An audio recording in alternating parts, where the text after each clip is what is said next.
السلام علیکم۔ ویڈیو کی طرف جانے سے پہلے میری آپ سے گزارش ہے کہ آپ اس چینل کو ضرور سبسکرائب کریں تاکہ ہر نئی آنے والی ویڈیو آپ تک پہنچ سکے۔ آپ قسمت ملاحظہ کیجئے کہ وہ غریب گھرانے میں پیدا ہوا، ایڑیاں رگڑ رگڑ کر BSc کی اور BEd کیا اور وزیر آباد کے قریب نظام آباد کے گورنمنٹ ہائی اسکول میں سائنس کا استاد بھرتی ہو گیا۔ غربت زیادہ تھی اور خواب اونچے، وہ نوکری سے اکتا گیا، چھٹی لی اور 2004 میں دبئی چلا گیا۔ وہ 6 ماہ دبئی رہا، وہ 6 ماہ بعد وزیر آباد واپس آیا۔ وزیر آباد میں اس نے ایک عجیب کام شروع کیا۔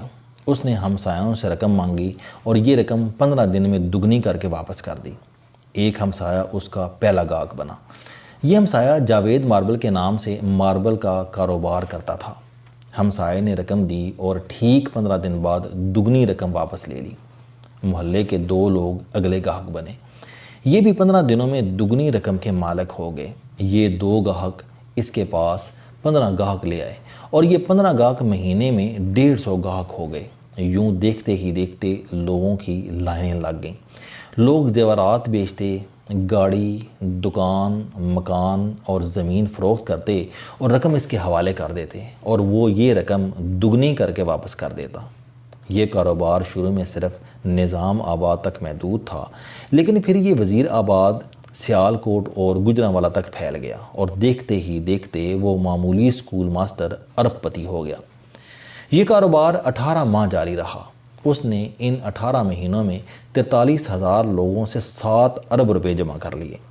کاروبار پھیل گیا تو اس نے اپنے رشتہ داروں کو بھی اس میں شامل کر لیا۔ یہ رشتہ دار سمڑیال، سیالکوٹ، گجرات اور گجرانوالہ سے رقم جمع کرتے تھے، 5% اپنے پاس رکھتے تھے اور باقی رقم اسے دے دیتے۔ وہ شروع میں 15 دنوں میں رقم ڈبل کرتا تھا۔ یہ مدت بعد ازاں 1 مہینہ، پھر 2 مہینے اور آخر میں 70 دن ہو گئی۔ یہ سلسلہ چلتا رہا، لیکن پھر اس کے برے دن شروع ہو گئے۔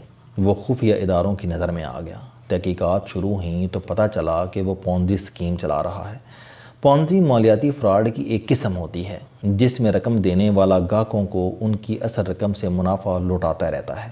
شروع کے گاہکوں کو دگنی رقم مل جاتی ہے، لیکن آخری گاہک سارے سرمایے سے محروم ہو جاتے ہیں۔ مجھے چند برس قبل امریکہ کے موجودہ صدر ڈونلڈ ٹرمپ کا ایک انٹرویو دیکھنے کا اتفاق ہوا۔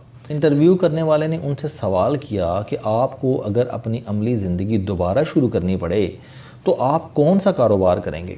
ڈونلڈ ٹرمپ نے جواب دیا کہ میں نیٹ ورکنگ کا کاروبار کروں گا۔ میرے لیے یہ کاروبار نیا تھا۔ میں نے تحقیق کی تو پتہ چلا کہ نیٹ ورکنگ بھی پونزی اسکیم جیسا کاروبار ہے۔ اس کاروبار میں بھی گاہک کو رقم دگنی کرنے کا لالچ دے کر سرمایہ اکٹھا کیا جاتا ہے۔ یہ سرمایہ بعد ازاں میگا پروجیکٹس میں لگا دیا جاتا ہے اور ان میگا پروجیکٹ کا منافع گاہکوں میں تقسیم کر دیا جاتا ہے۔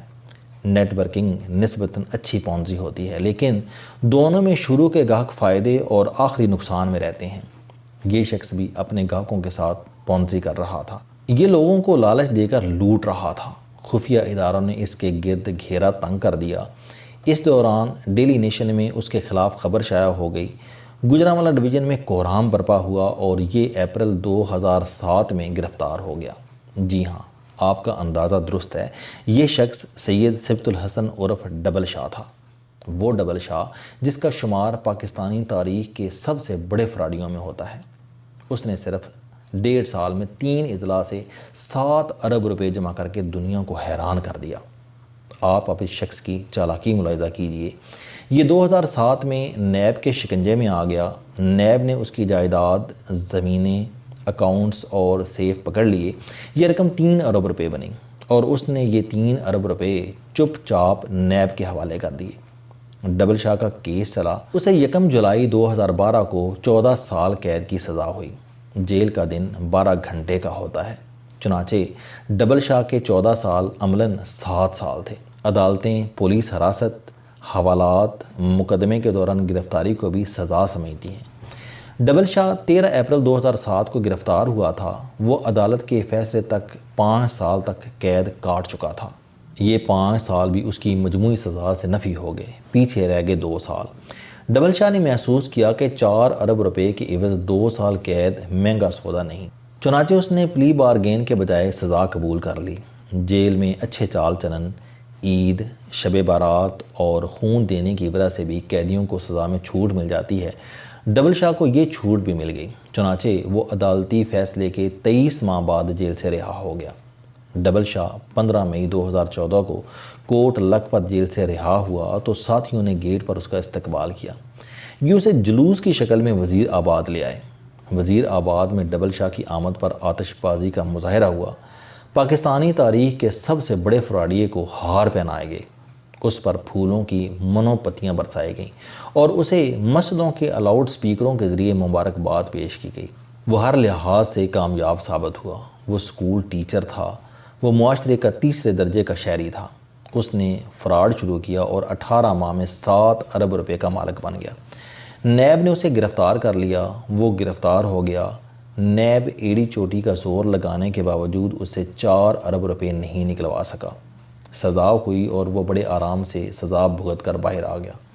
اس نے قید کے دن بھی جیل کے ہسپتال اور سیکنڈ کلاس میں گزارے۔ اسے جیل میں تمام سہولتیں حاصل تھیں، چنانچہ وہ جب رہا ہوا تو وہ مکمل طور پر کلیئر تھا۔ اس نے اب کسی کو کچھ ادا کرنا تھا اور نہ ہی پولیس اور نیب اسے تنگ کر سکتی تھی۔ یہ 4 ارب روپے اب اس کے تھے۔ یہ اس کا بلا شرکت غیر مالک تھا اور ایک سابق سکول ٹیچر کے لیے 4 ارب روپے کی رقم قارون کے خزانے سے کم نہیں تھی۔ وہ وزیر آباد سے لاہور شفٹ ہوا اور دنیا بھر کی سہولیات کے ساتھ شاندار زندگی گزارنے لگا۔ لیکن اب آپ اللہ کا نظام بھی ملاحظہ کیجیے۔ سید صبت الحسن شاہ عرف ڈبل شاہ کو رہائی کے 16 ماہ بعد اکتوبر 2015 میں لاہور میں ہارٹ اٹیک ہوا۔ یہ پنجاب انسٹیٹیوٹ آف کارڈیالوجی میں لے جایا گیا۔ اس کی طبیعت تھوڑی سی بحال ہوئی، یہ گھر آیا، لیکن پھر یہ 30 اکتوبر 2015 کو انتقال کر گیا۔ یہ 4 ارب روپے کا مالک ہونے کے باوجود دنیا سے چپ چاپ رخصت ہو گیا۔ ڈبل شاہ کی ساری بے نامی جائیداد، خفیہ اکاؤنٹس، کیش رقم، فیکٹریاں اور پلازے دنیا میں رہ گئے اور وہ خالی ہاتھ اگلے جہاں چلا گیا۔ وہ جائیداد، وہ رقم، وہ پلازے اور وہ خفیہ اکاؤنٹس آج کہاں ہیں؟ دنیا کا مال دنیا کے کتے چاٹ گئے۔ یہ کیا ہے؟ یہ ہماری زندگی، ہمارے نہ ختم ہونے والے لالچ اور ہماری لامتناہی حرص کی اصل حقیقت ہے۔ ہم انسان اپنے گرد لالچ کی وسیع دیوار بناتے ہیں۔ ہم مال جمع کرتے ہیں، ہم دوسروں کی عمر بھر کی کمائی لوٹتے ہیں اور قارون کی طرح خزانے بناتے ہیں، لیکن آخر میں ہم چپ چاپ دنیا سے رخصت ہو جاتے ہیں اور یہ مال دوسروں کے کام آ جاتا ہے۔ نور جہاں کا مقبرہ نشیوں کی پناہ گاہ بن جاتا ہے اور شاہ جہاں کے تاج محل میں انگریزوں کے گھوڑے باندھے جاتے ہیں۔ ہم انسان ان چیونٹیوں سے بھی بدتر ہیں جو عمر بھر اپنے جثے سے بڑے دانے کھینچتی رہتی ہیں، انہیں کھینچ دھکیل کر بلوں تک لاتی ہیں اور جب دانوں کا انبار لگ جاتا ہے تو وہ ان کے سرہانے گر کر مر جاتی ہیں اور پھر ان کی عمر بھر کی جمع پونچی چوہوں کا نوالہ بن جاتی ہے۔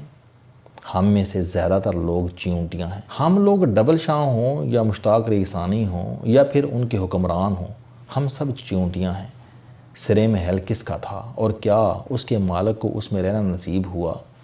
آپ المیہ دیکھیے کہ سرے محل سرے میں سڑتا رہا اور اس کا مالک پاکستانی جیلوں میں عبرت ناک زندگی گزارتا رہا۔ سوئس اکاؤنٹس سوئس بینکوں میں ذلیل ہوتے رہے اور ان کی مالکہ گڑی خدا بخش کی مٹی میں مٹی ہو گئی۔ صاحبزادے نے حج ایفیڈیون اور EOBI سے اربوں روپے کما لیے، لیکن پھر یہ 3 سال تک طالبان کے ساتھ پہاڑوں میں دھکے کھاتا رہا اور خاندان دولت کے سلگتے بستروں پر کروٹیں بدلتا رہا اور اب آخر میں فلیٹس میاں نواز شریف کے لیے تنگ جوتا بنتے جا رہے ہیں۔ آپ دیکھ لیجئے گا کہ یہ فلیٹس بھی دنیا میں رہ جائیں گے اور ان کو بچانے، ان کے لیے لڑنے والے رخصت ہو جائیں گے۔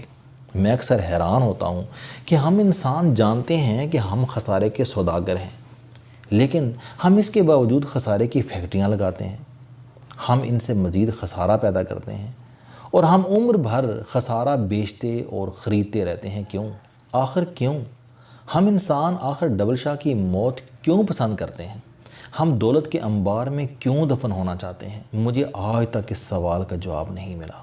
السلام علیکم، آپ سٹوڈنٹ ہیں، کوئی جاب کرتے ہیں، کاروبار کرتے ہیں یا پھر آپ گھریلو زندگی گزار رہے ہیں۔ اگر آپ اپنی زندگی کو بدلنا چاہتے ہیں تو اس چینل علم دوستی پر آپ زندگی میں کامیابی کے لیے جاوید چوہری صاحب کے موٹیویشنل، سوشل، سیلف ڈسکوری سے ریلیٹڈ اور صحت سے متعلق بے شمار کالم سن سکتے ہیں۔ میرا دعویٰ ہے کہ یہ چینل آپ کی زندگی بدل دے گا۔